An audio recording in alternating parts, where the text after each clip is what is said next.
Manny Pacquiao, Nonito Donaire at ang pinakadakilang Filipino boxer sa lahat ng panahon. Sina Manny Pacquiao at Nonito Donaire ang may boxing world sa kanilang mga kamay. Ang katotohanan na ang dalawang lalaking ito ay Pilipino ay isang bagay na karaniwang hindi nangyayari. Halos lahat ng mga manlalaban na ito ay nakipaglaban sa mas mababang mga dibisyon ng timbang at, sa totoo lang, ang ibabang kalahati ng listahang ito ay hindi masyadong maganda. Ang makahanap ng 15 mabubuting mandirigmang Pilipino ay hindi madali, ngunit, kailangang may nasa ibaba. Pumunta tayo sa pinakamahuhusay na mandirigmang Pilipino na narinig mo na at ang ilan ay hindi mo pa naririnig. Pedro Adig Jr. Makakarating tayo sa unang kampyon sa aming listahan sa Adig. Hindi siya naging kampyon ng napakatagal, gayunpaman, dahil tinalo niya si Adolph Pruett para sa WBC Light Welterweight title noong Desyembre at natalo ito pabalik sa kanya noong Pebrero.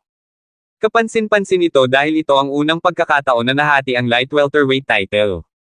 Hawak din niya ang GAB at OPBF Lightweight titles at ang OPBF Light Welterweight title. Muli siyang lumaban para sa titulo ng WBC matapos itong matalo, ngunit natalo siya ng 15-round unanimous decision. Bernabe Villacampo. Lumipat kami sa isa pang kampyon na hawak lamang ang titulo sa maikling panahon kasama si Villacampo. Hawak niya ang WBA Flyweight title sa loob ng 6 na buwan, ngunit natalo niya ito sa kanyang unang title defense. Hindi rin siya matagumpay na hinamon para sa WBC Flyweight title. Hawak niya ang OPBF at GAB Flyweight titles.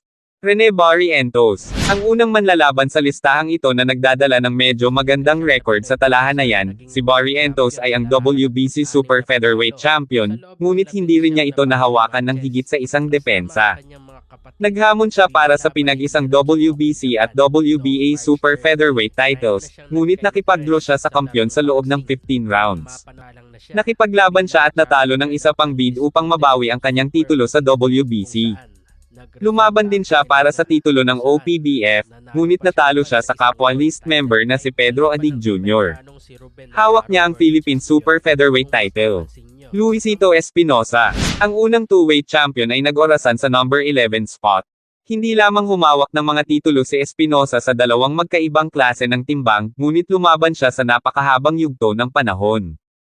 Ang kanyang karera ay tumagal ng 21 taon at siya ay karaniwang nakikipaglaban sa pinakamahusay noon.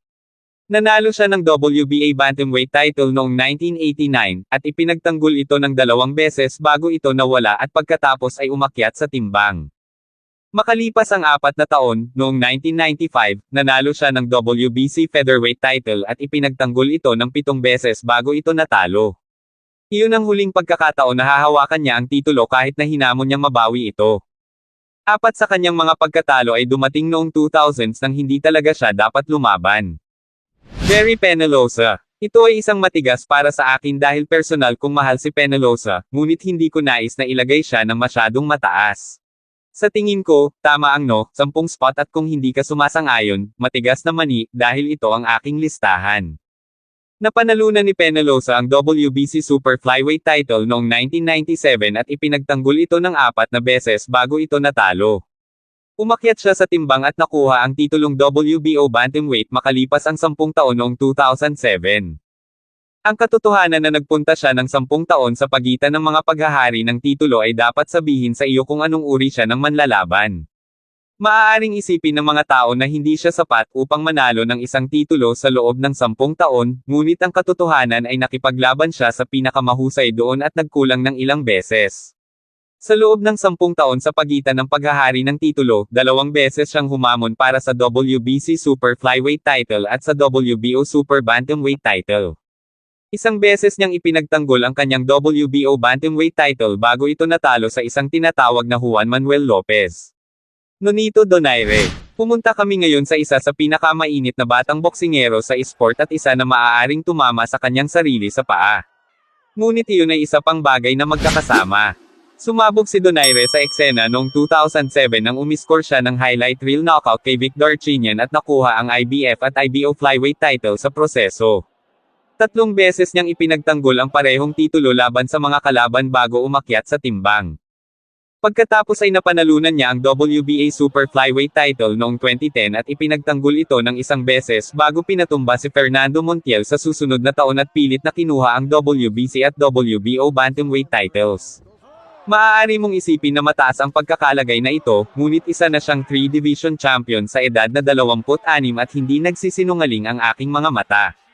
Espesyal ang bata. Herbito Salavarrie. Nanalo si Salavarrie ng WBC flyweight title noong 1970 at hinawakan ito hanggang 1973. Sa tagal ng panahon na iyon, 2 beses lang niya itong ipinagtanggol, naging 1-0-1. Natalo rin siya sa isang non-title bout sa span na iyon. Pagkatapos ay nanalo siya ng WBA flyweight title noong 1975, ngunit hawak lamang niya ito hanggang sa sumunod na taon. Isang beses niyang ipinagtanggol ang titulo bago ito nawala. Flash Elorde. Si Elorde ay isa sa pinakamahusay na super featherweight fighter sa lahat ng oras. Nanalo siya ng World Flyweight title noong 1961 at pagkatapos ay nanalo ng WBC, WBA titles noong 1963. Hindi niya nawala ang alinman sa mga titulong iyon hanggang 1967.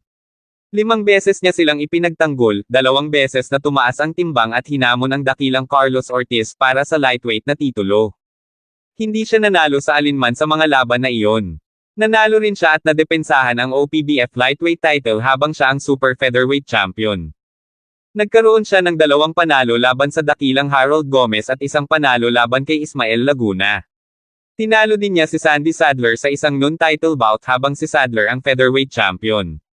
Natalo siya sa isang return match na para sa featherweight title.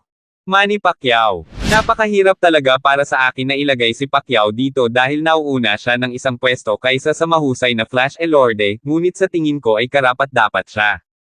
Nanalo siya ng mga titulo sa halos lahat ng weight class na maaari mong labanan, mula 112 pounds hanggang 154 pounds. Siya ay nagmamay-ari ng 2 panalo laban sa Mexican greats na sina Marco Antonio Barrera at Eric Morales. Mayroon din siyang mga panalo laban kina Oscar De La Hoya, Ricky Hatton, Miguel Cotto at 2 kay Juan Manuel Marquez. Nakipaglaban siya sa 15 world title bouts, naging ikalawa ng Marso taong 11 sa mga laban na iyon, at lahat sila ay laban sa top flight opposition. Lalaban sana siya sa 16 na world title fights pagkatapos niyang makaharap si Shane Mosley sa susunod na buwan. Siya ay isang once-in-a-lifetime talent at sa totoo lang ay maaaring maging pinakadakilang Pilipino kapag siya ay nagretiro, depende sa kung sino ang kanyang lalabanan sa natitirang bahagi ng kanyang karera.